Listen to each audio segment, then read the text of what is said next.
Hi guys! Andito tayo ngayon sa Park Güell. Welcome back to my YouTube channel. Charot. So, for today's video, ipapakita ko sa inyo ang loob ng Park Güell dito sa Barcelona, Spain. So, ayun na nga guys, pagpasok nyo dito sa Park Güell ay ito na ang bubungad sa inyo. Itong parang church na to, tapos itong puno na may bulaklak na madilaw.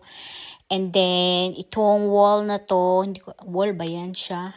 Or, yeah, itong architecture na ito, na parang mga bato-batong sinuno-suno lang guys. Yan, ito yung chapel. Char. And then, maganda siya. Bungad pa lang, bonggang-bongga na guys. At ito nga guys yung asawa ko, lagi nang parahara sa video. Lakad-lakad lang, char. Picture-picture ang mga first ones. And then ito yung bubungad na agad-agad. What a view guys, tingnan nyo naman. Pero wala pa kami sa, dun sa kabilang side. Pero ito na talaga yung view ng Barcelona. Sobrang ganda guys. Ang ganda. So, ito yung gawa ni Uncle Gaudi. Char. Tapos ito yung mga parang nyug-nyug. Hindi ko alam kung anong mga tawag dyan sa anong yan. Sa nyug ba yan? Hindi siya nyug, pero parang siya, family siya ng coconut. Charot, kamag-anak. Ang daming-daming tao na. Kaya, at saka hindi siya ganun kalamig.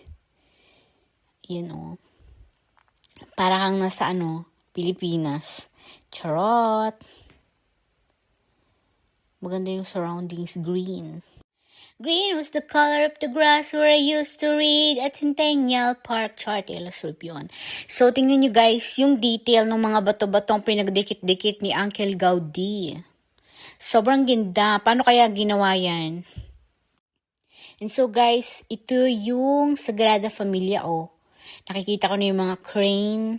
Yan, Ang view, sobrang ganda. Makikita mo talaga, Hindi pa siya tapos. Sobrang tagal niyang gawin. And then, ito na ulit yung mga wavy na wall na ginawa ni Uncle Gaudi. Look at that, guys. Sobrang genius talaga ni Uncle Gaudi. Paano niya naisip yung mga ganyan, no? At ito naman, sumilip pa. May natugtog pa dun, guys, Bibigyan niyo ng pera. So, umakyat na kami sa medyo itaas. Parahara. So, ito na yung mga hali-haligi yung nakita natin kanina. Ito na siya, guys. Ang haligi ng tahanan. Char. Yan mga bato-bato. Sobrang tibay niyang tingnan, guys. Kasi yung sa taas, 'di ba, may yan, nilalakaran din. So, ito yung mga hali-haligi ng tahanan. Haligi ni Uncle Gaudi.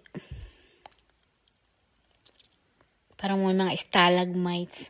Char, stalagmites. Magandang picture. So, picture-picturean muna kami dyan, guys. Maraming picture. Puno na ang memory ng mga cellphone namin. At, yan, diba? Mga pang telenovela. Char. Eksena muna ako, guys. Welcome to Park Güell. Ayan na, may makikita ka na swang. Halaka, ayan, bulaga. At syempre guys, hindi pa tapos ang pag-picture-picture. Kaya ang mga first ones ay nag-picture-picture pa dyan sa taas. At ito pa ang mga first ones nag-aantay. Tingnan nyo guys, It's very inspired by nature. Tingnan nyo naman. The curves, char. Ang ganda talaga. Dito na nga tayo sa taas. Yan. Ang daming mga greens. Ang daming mga huni ng mga ibon. Very naturey. Talaga si Uncle Gaudi. He loves nature. Char! Ayan may mga balko-balkonahi. Charot. So guys, dito nyo rin makikita yung view ng Barcelona in a different level. Charot. Kasi taas ito. Tingnan nyo guys mamaya. I'll show you. Char. Yan may mga aeroplano pa. Yan Kita nyo guys, ang dami nagpipicture dyan because of the view. Ito rin parang mga inspired by puno-puno. Charot. Ang dami nagpipicture. At yan nga ang view ng Barcelona. Jiva. Sobrang ganda. Sobrang ganda. Sobrang ganda. May cactus pa. Guys, tingnan itong mga to, parang puno-puno na na parang ang design niya is parang pinutol na kahoy. Pero sa taas, meron siya mga cactus na tanim.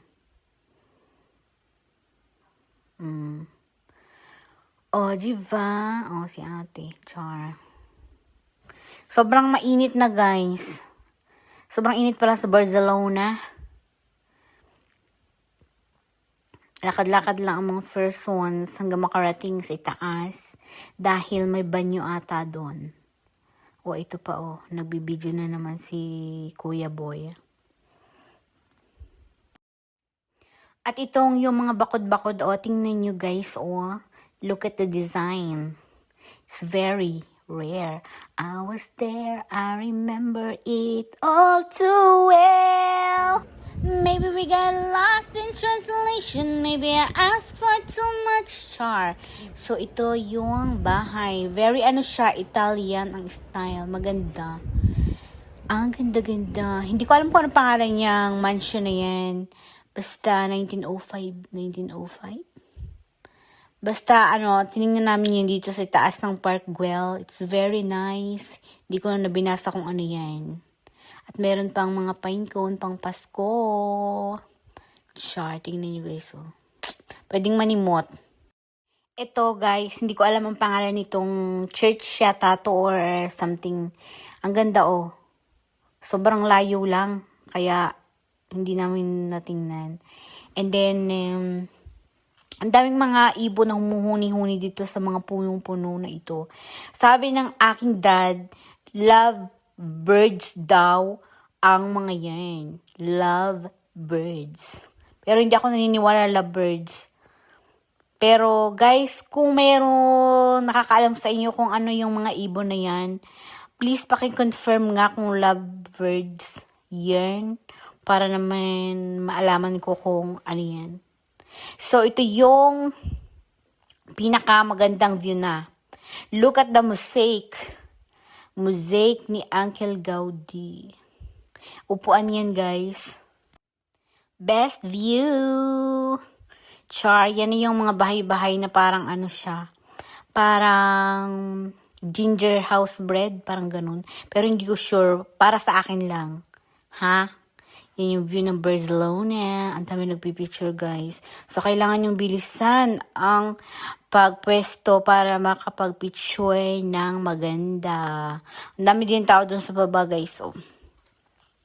Yan, lahat mosaic yan. Yung inuupuan na yan ng mga first ones. So, ang mga first ones ay nagpicture-picture ng bonggang-bongga at sobrang puno ang memory ng cellphone. Yan ganda. What a view. Diba guys? Please include yung Park Güell sa inyong itinerary pag pumunta kayo sa Barcelona. It's a must. Hindi kayo pumunta ng Barcelona kung hindi kayo nakapunta sa Park Güell at Sagrada Familia. So, bababa na kami guys. Meron pa dito ang mga hali-haligi ng tahanan at nag-picture-picture din kami dito. Yan. Diba parang nasa ilalim ng something. Ito naman yung parang mga hali-haligi din. Char. Sa baba naman to. Magagandang haligi naman to. Parang, medyo bago. Yan o. Mosaic din yung kesame. Mosaic din yung ceiling. May shape. Itong mga hali-haligi na to, para siyang Pantheon. Char. Sa Greece. O diba guys? Yung mga hali-haligi sa Greece, parang ganyan. Di pa ako nakapunta doon, pero nakita ko lang sa picture.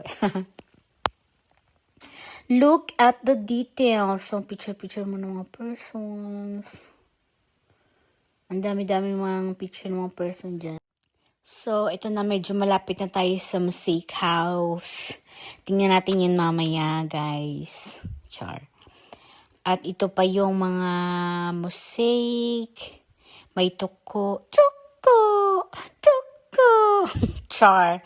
Pampaswerte daw yung tuko na yan.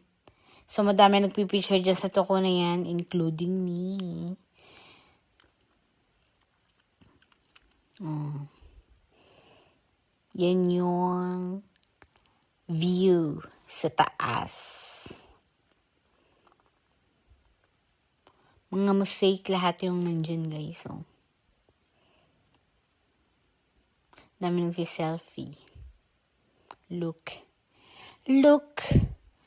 what you made me do. Look what you made me do. Char. Taylor Swift din yun. Mayroon bang siya fountain, guys? Ang dami ng euro.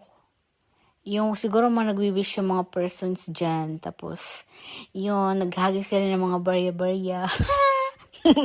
Yan ang mga first ones. Eto guys, kung titingnan nyo, para siyang mga puno. Parang ugat ng puno. Parang ganun na pabaliktad. Tingnan yung shape. Ayan Kung makikita nyo, ang nakikita ko, char. So, eto na ang ating view. So, nakapila kami dyan, guys. Papunta doon sa Mosaic House. Kasi sobrang haba ng pila. Titingnan namin kung ano yung nasa loob niyang bahay na yan. Na-curious kasi kami. Since nandyan na rin naman kami, kailangan naming makita ang loob niyan. At pumakapasok na nga kami. At parang PBB house. Ang daming mga kulay-kulay. Char. Kuya, pinapatawag niyo daw ako sa confession room. Char. Ang daming pila at sobrang yung daan ay napakakipot. Kasya-kasya lang ako. Hindi pwede yung magkasalubong, guys. Tingnan nyo ang daan. Sobrang liit. Buti na lang maliit din ako. Char. Nagkasya ako Oh. Akyat. Sobrang dumi ng sapatos ng boy. So, ito yung view. Ito makikita nyo ang mga persons. Yan yung view. Yan guys yung sa baba. Lang siya. Mas elevated lang siya ng konti. Tapos mayroong mga mga video na pinapalabas tungkol dyan sa Parkwell na yan. So, maliit lang siya, guys. Libot-libot lang kami ng very light. Tapos, picture-picture lang sa view. And then, umuwi na kami, char. Bumaba na kami. Ay, umakyat pala. Umakyat. Parang tatlong yun, dalawang palapag. Parang gano'n, dalawang palapag. Mayroon picture-picturean pa dyan.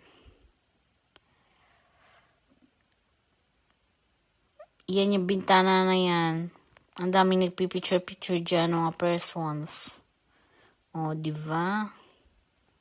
Char.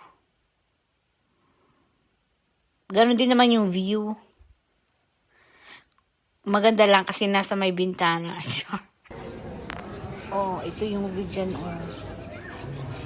View sa bintana. View sa bintana. Diba?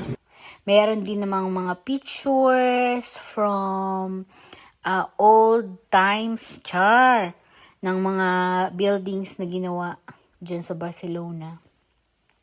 So, yun yung makikita nyo dyan, oh. Look. Ciudad de Barcelona. Ciudad de Barcelona. Yung mga old buildings. Nandyan lahat. And then, view din to sa bintana, guys, oh. Sarado naman yung bintana. So, ito yung pinasok namin na bahay. Charot. So, yun lang guys. Thank you for watching. And please don't forget to like and subscribe to my YouTube channel. And sana nag-enjoy kayo sa video na ito. And see you on my next video. Bye!